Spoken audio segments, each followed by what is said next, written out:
সবজি না কেনার উদ্যোগে দ্বিতীয় দিনে আরও মজার খাবার। আসসালামু আলাইকুম, আমি বর্ষা চলে এসেছি নতুন আরও একটি ভিডিও নিয়ে। কেমন আছেন আপনারা সবাই? আচ্ছা, এই যে দেখেন, আমি বলেছিলাম না যে সবজি আমি 1 মাস কিনবো না, আজ কিন্তু দ্বিতীয় দিন। আর হ্যাঁ, আমিও আজকের যে রান্নাটা করেছি এটাও সম্পূর্ণ আমার বাড়িরই একটা সবজি দিয়ে। তো চলেন দেখা যাক কি রান্না করলাম আজকে আমি আমার বাড়ির সবজি দিয়ে। আজকে আমি নিয়েছি আমার বাড়ির গাছের একটি চাল কুমড়ো।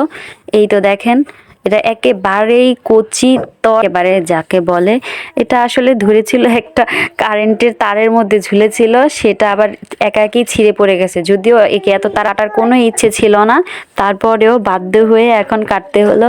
তো যাই হোক, আর তার সাথে থাকছে এখানে আমার গাছ থেকে পাড়াই পাতা আলু। এই পাতা আলু ভর্তা করব। ম্যারিয়াম কয়েকদিন ধরে আলু ভর্তা খাওয়ার জন্য পাগল হয়ে গেছে, তো ভাবলাম যে আজকে যেহেতু ফ্রি ফ্রি সবজির একটা চ্যালেঞ্জ নিয়েছি, সেই ক্ষেত্রে সব তো ফ্রিই করতে হবে। আমি যদি এখন ওই আলুটা কিনে এখন বাইরে থেকে সেটা কিনে আনতে হবে, তাই গাছের আলু দিয়েই আজকে রান্না করব ভর্তা। আর চাল কুমড়ো দিয়ে এই তো বাড়ির দেশি মুরগি, একেবারে টাটকা ফ্রেশ। এটাও কিন্তু আমি কিনিনি, গোস্তটাও আমার কিনতে হয়নি, এটা আমার বাড়ির মুরগি। তো এই যে দেখেন, এরই মতো দেখতে একটা মুরগিকে আমি কেটে জবাই করে তার গোস্তটা বের করে নিয়েছি। আমি এখন রান্নার প্রসেসে চলে যাই। যেহেতু আমার হাতে সমস্যা আর আমি একটু অলস মানুষ, রান্নার সব পদ্ধতিটা আমি একেবারে সাধারণভাবেই করি। আর গ্রামে এমনি সচরাচর আপনার মশলা মাখিয়ে রান্নাটা করে মানুষ। তো এখানে আমি একে একে মাংসের ওপরে আপনার পেঁয়াজ কুচি, কাঁচামরিচ কুচি, ধনিয়া এবং জিরা গুঁড়া, হলুদ, মরিচ, লবণ এবং গোটা মশলা, সাথে একটা শুকনো মরিচও চিড়ে দিয়েছিলাম। আর এই যে মাই ফেভারিট সরিষার তেল। এখন এটা আমি এইভাবেই, ও তেজপাতা দিতে ভুলে গেছি, গাছ থেকে দৌড়ে নিয়ে চলে আসছি। আমার কাজ এটা শেষ, আমি সাইডে রেখেছি। এখানে মারিয়ামও আমাকে একটু হেল্প করতেছে, আলুগুলি আমি কেটে রেখেছিলাম, ওগুলো একটু আমাকে ধুয়ে দিতেছিল।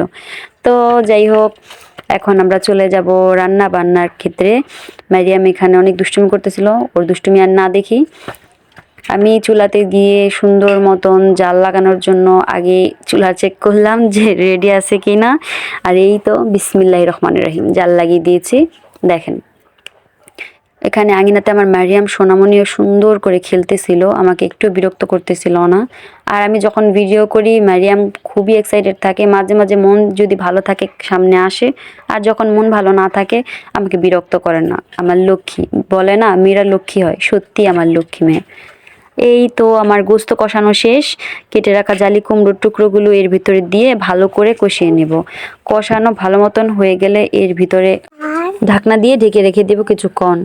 দেখেন ফাঁকে আমার আলুটাও সিদ্ধ হয়ে গেছে, এই আলুটাও আমি নামিয়ে রেখে দিলাম পাশে।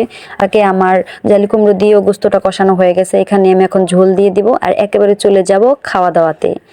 এই তো আমার তরকারির ফাইনাল লুক। তরকারিটা দেখতে যতটা ভালো, খেতে তার চেয়ে ভালো। আজকে সত্যি বলতেছি, তরকারি আজকে খুবই মজার হয়েছে, খুবই ভালো হয়েছে।